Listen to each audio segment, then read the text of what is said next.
क्रांती news, आवाज सर्वसामान्यांचा।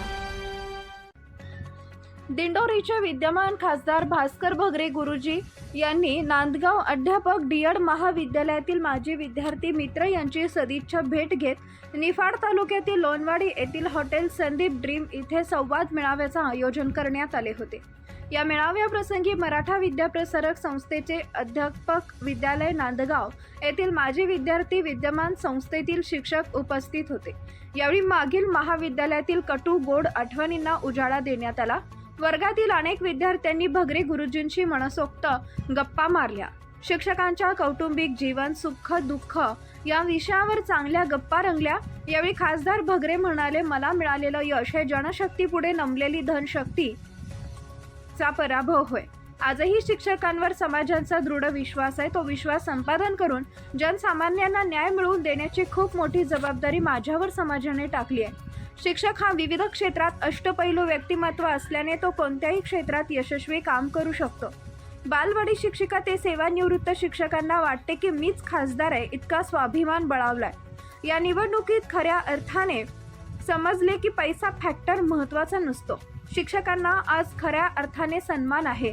कमीत कमी खर्चात निवडणूक जिंकलो। कितीही खोटं केलं तरी शेवटी नियती ही नशिबाला साथ देते। निवडणुकीत कुंभाड रचून नावापुढे सर लावून पराभूत करण्याचा डाव जनतेनेच हाणून पाडला। सर्वसामान्य माणूस आज सुज्ञ झाला आहे हे स्पष्ट होते।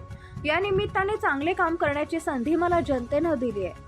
या संधीचं सोनं करण्याची जबाबदारी वाढली आहे। अंगवळणी पडल्याने पहिल्याच दिवशी शाळेत गेलो। शाळा प्रवेशोत्सव उत्साहात साजरा करण्यात आला। याबरोबरच शाळेतील विद्यार्थी, शिक्षक, पालक यांनी माझा सत्कार केला। निफाडचे माजी आमदार अनिल कदम यांनी सांगितले की चांदी सोन्याचा देवा बरोबरच कांदा हा देवा हात ठेवून त्यांची मनोभावे पूजा अर्चा करा व शेतकऱ्यांना न्याय मिळवून द्या। आर्थिक ताकद कमी असली तरी जनतेने निवडणूक हातात घेतली होती। चांगल्या कामात तुमच्या पाठीशी उभे राहून न्याय मिळवून देण्याचं आश्वासन त्यांनी दिले। यावेळी नांदगाव अध्यापक विद्यालयातील अनेक माजी विद्यार्थी, शिक्षक उपस्थित होते।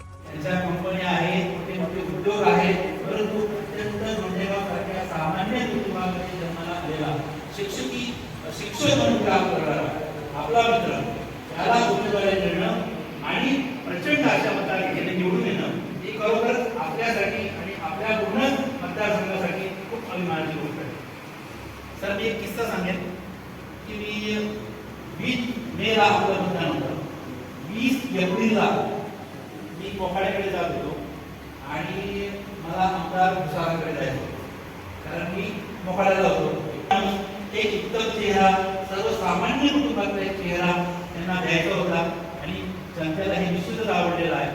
मी 19 तारखेला 20 तारखेला मतदान होतं, 21 तारखेला मी पुण्याला या गावी गेलो होतो। आमचे सगळे नातेदार जण होतं, तर सगळ्या महिला बसल्या होत्या।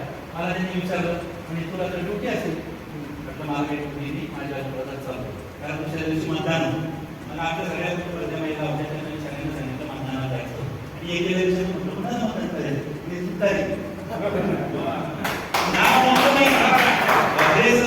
माहित नाही, पण तुतारी मात्र घराघरामध्ये आणि मनामनामध्ये पोहोचलेली होती आणि त्याच्यामुळे सर तुमच्या डोक्यावर सर्वसामान्य जनतेने अपयशाचं फार मोठं ओझं ठेवलेलं आहे आणि त्याच्यामुळे 5 वर्षामध्ये ती पूर्ण होईल की होणार। परंतु जसं काकाडे सर म्हटले, अशा काही गोष्टीच्या माध्यमातून आपल्याला जनतेमध्ये आपण आहोत हे वेळोवेळी कळलं पाहिजे, ते थोडंसं जाणवलं पाहिजे। अशा काही गोष्टी कराव्या लागतील आणि ज्या काळाच्या गोष्टी आहेत आपण काकाडे सरांनी सांगितल्या, तर त्या पण आपण मित्र म्हणून टाळल्या पाहिजे। नाहीतर संपर्काचं साधन आहे मोबाईल, परंतु मोबाईल लोकप्रतिनिधीला किती वेळ करून सोडत असेल हे त्याचं त्यांना माहिती, कारण छोट्या छोट्या गोष्टीसाठी पण लोक फोन करतात। म्हणजे तुम्ही सिग्नल तोडला आणि कोणी पोलिसांनी पकडलं तरी खासदारांना फोन करतात। अशाच नवनवीन बातम्या पाहण्यासाठी आमच्या महाराष्ट्र क्रांती न्यूज या YouTube चॅनलला लाईक करा, सबस्क्राईब करा आणि बेल आयकॉनला प्रेस करा।